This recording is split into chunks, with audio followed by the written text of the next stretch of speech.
Good morning, guys. Welcome back to Cobalt Elbow.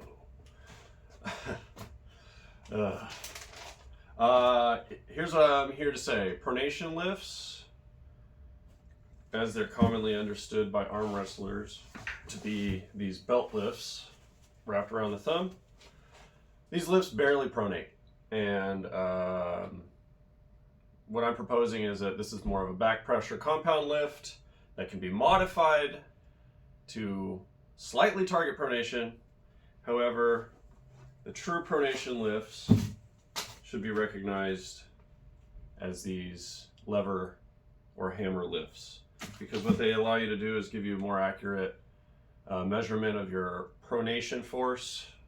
I'm going to be calling that your pronation torque, because pronation is a rotational motion, so it should be measured in terms of torque, which we measure by foot pounds. So torque is a measurement of like how many pounds are on how many feet long of a lever. So if you have a 1 foot long lever and say 10 pounds, that gives you 10 foot-pounds of torque. The reason why I say these strap pronation lifts barely pronate is because they don't generate a lot of pronation torque. And that is because the lever arm is short. From the center axis of rotation, your radius bone, to the point where the force is applied, it's a very short lever.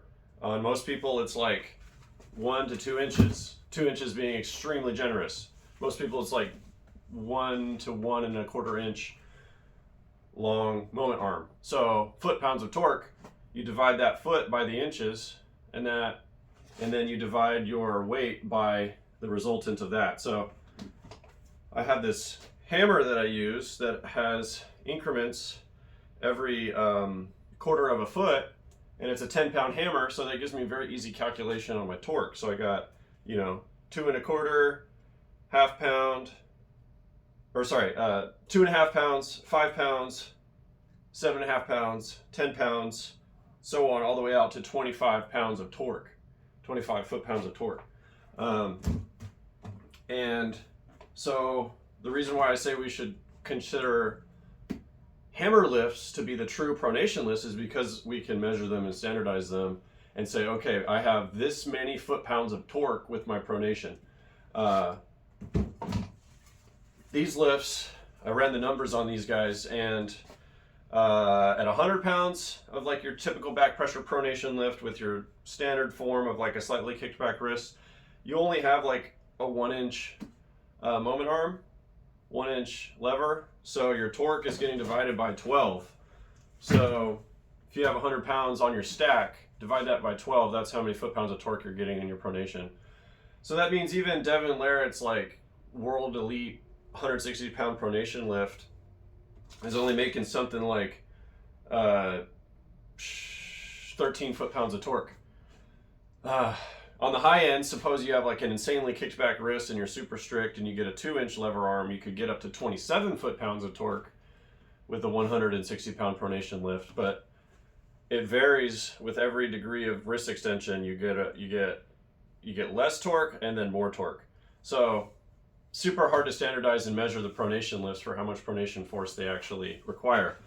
I'm proposing that we use these hammer lifts instead and say, okay, holding a 10-pound hammer at a 2 foot long lever, I get 20 foot-pounds of pronation torque, which, no, I don't actually.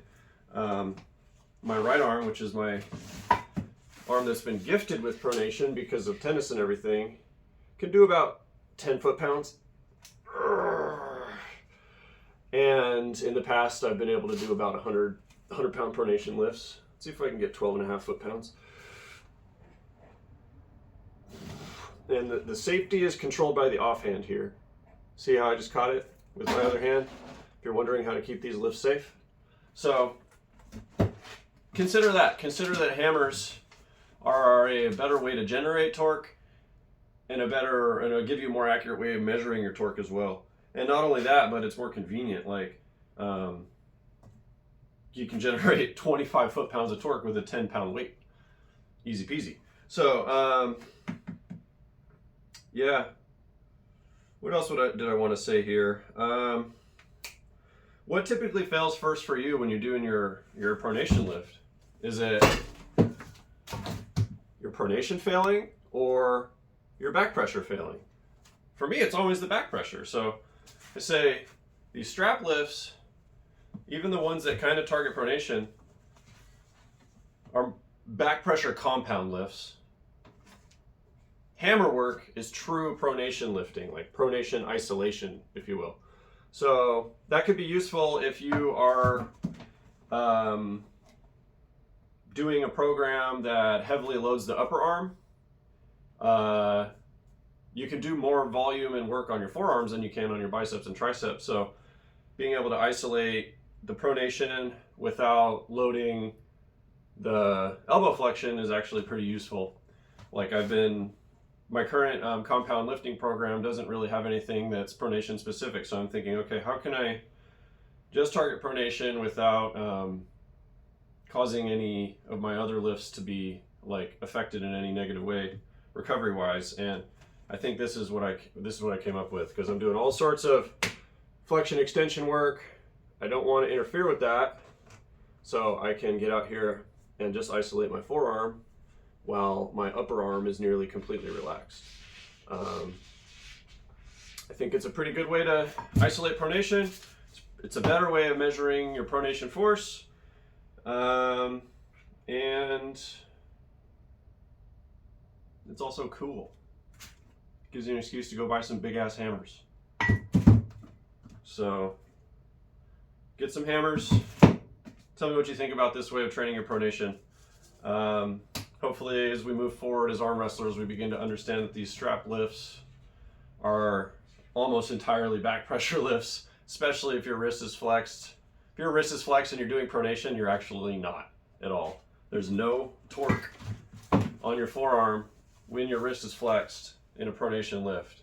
The axis of rotation, the weight goes directly above it. The weight needs to be offset off the axis of rotation to generate torque. So if you do want to like target your pronation somewhat when you are doing your back pressure lifts, yes, extend your wrist.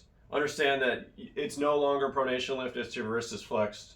You don't get to call it that anymore. It's just back pressure. So yeah, hopefully this made sense. This is a topic that's been covered a lot. I just wanted to get my take on it. These hammers are really fun. They're a great way to train. I highly recommend everybody have a stash of hammers from light to middle to like really heavy, because you can do so much with them. You can train ulnar, radial, pronation, supination, shoulder. You can combine.